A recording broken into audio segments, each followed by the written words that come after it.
I didn't say a word when the HOA president pointed at me and yelled that I had no right to trespass across the bridge. I just slid the certified copy of the county easement records across the table, tapped the page with the official seal, and waited.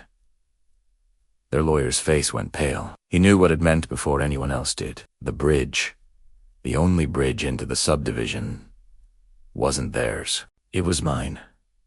Before all this, life was quiet. I had bought that stretch of land on the edge of the valley for one reason: peace. The cabin wasn't much at first, just an old timber frame that smelled of pine sap and wood smoke, sitting on 10 acres where the river curved wide and slow. Mornings there felt like a reset button for my soul. Fishing at dawn, fixing up the roof, shingle by shingle, and listening to nothing but the creek and the wind in the trees. I wasn't after control.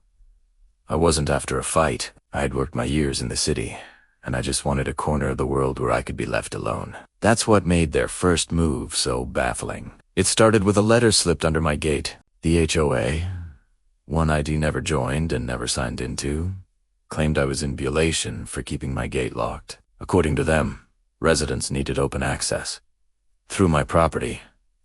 That confused me more than anything. My land wasn't in their platted subdivision. My deed lines were crystal clear, running back to the 1960s. The only reason they even touched my gate was because the valley had one narrow choke point.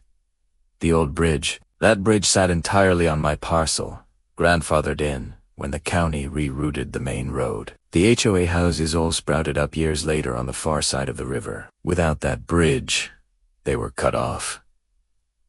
At first, I tried to be civil. He sent emails. I explained, patiently, that my land was separate. I even offered them a written easement agreement, access in exchange for them maintaining the bridge. It seemed fair. Their reply: threats. They told me if I didn't comply, they would fine me daily, report me to the county, and seek removal of unlawful obstructions. Then came the escalation.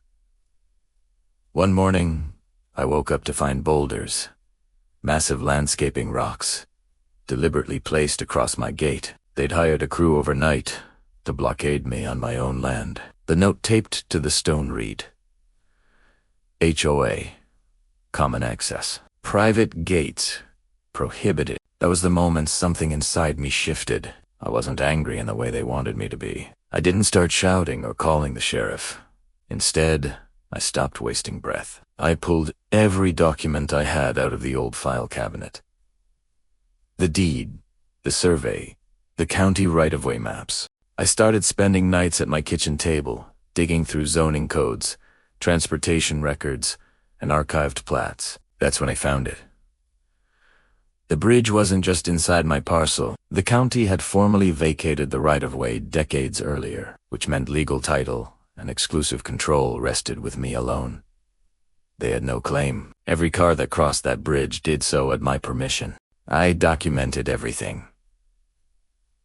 Photos of the boulders, copies of their letters, recordings of phone calls where they threatened to bulldoze my gate. Even neighbors who whispered to me at night admitted they were scared to speak against the HOA because the board had fined people into foreclosure before. My partner worried. Friends told me it wasn't worth a fight, but quietly, methodically, I built a case. I even pulled bridge inspection reports and liability laws, because if they thought they could bully me into they didn't realize the liability burden for maintaining that bridge was about to become their worst nightmare. By the time the board summoned me to their meeting, I was ready.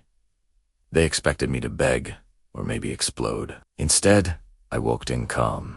They accused me of blocking community access. I didn't argue. I just unfolded the county survey, laid it flat, and pointed. The bridge was mine. The easement had expired decades ago. Their own lawyer scanned the page, and his posture collapsed. He knew. Every threat letter they had sent me was void. Every fine they had levied against homeowners for bridge maintenance fees was fraudulent. Without my consent, they had no lawful access in or out. The silence in that room was worth every long night at my kitchen table. The president sputtered something about appealing. I reminded her that if they wanted to test it in court, they'd be doing so while trespassing on my property every single day. and I had already prepared the notice revoking their implied license of use. In other words, I could lock the bridge at any time. After that, the dominoes fell fast. Homeowners realized that he'd been paying bridge fees for years to an HOA. That didn't he even own the bridge. A class action lawsuit formed almost overnight. The president resigned within weeks. The HOA's finances collapsed under legal fees and refunds. By the end of the year, the association dissolved entirely. Now, when I drive across the bridge, it's quiet. No more threats taped to my gate. No more strangers parking on my land. Some neighbors wave, cautiously respectful. Others turn away, embarrassed at what they supported. I don't need their apologies. I got what I wanted in the first place. Peace. The bridge is mine, the land is mine, and the valley is quiet again.